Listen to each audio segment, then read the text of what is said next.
illegal or in tandem with our constitution persists.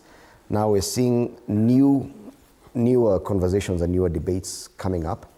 The latest one, of course, the push and pull between MPs and governors on who should control the fuel levy fund, which is about 10 billion shillings.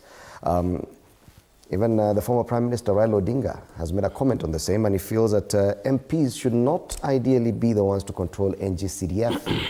Yet MPs insist that they are better placed to run development projects, which should not be their job primarily. Professor Fred Ogola, where's the disconnect here? Because the Constitution is clear and our laws are very clear. The role of the MP vis-a-vis the role of governors or the executive arm of government is totally different. Where are we getting it wrong?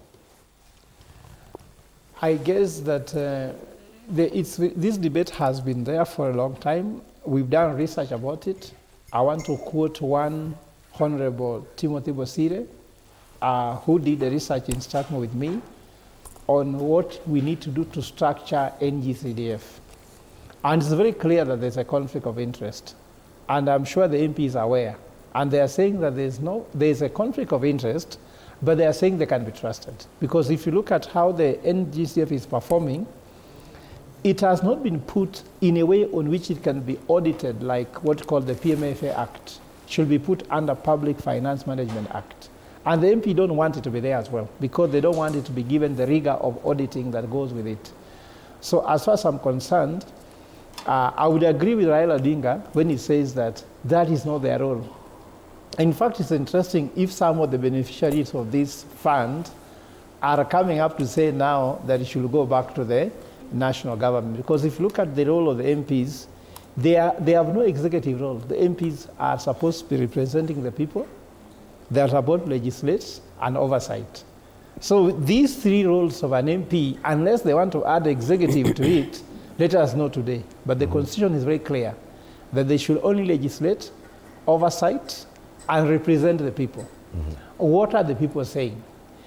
I was so disappointed when the Speaker, National Assembly, who has just spoken, said that we need a CDF because MPs are the village ATMs, which simply means that the way that money is being used is not being used the right way. And then also we look at, I'm sure my brother here, Mheshimiwa Tandaza, wants to come back to Parliament the next term, and CDF is one of the reasons why they come back.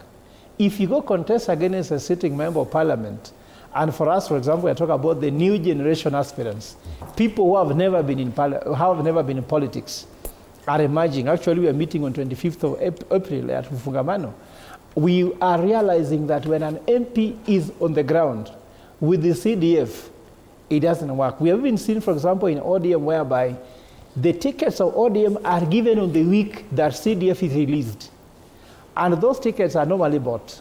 And not just the ODM, but even UDA, all other parties. So these people use this money to get re-elected. Yeah. So they don't use this money actually to bring development. But of course, people can show there's also disparity in the performance of CDF depending on who is the MP.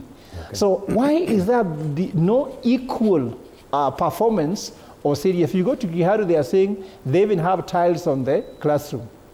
If you go to my village in Ugenya, you cannot even believe what's happening. If you go to places like Elgeyo Marakwet, I saw sometimes a script done by TV47 here, showing that you walk around 7 kilometers on the hills and the rocks, and it is so rocky to go to school. So why is there no uniform performance of CDF if it is a fund that is working in the country as perceived? Okay, let's talk to at least Kasim Tandaza, who controls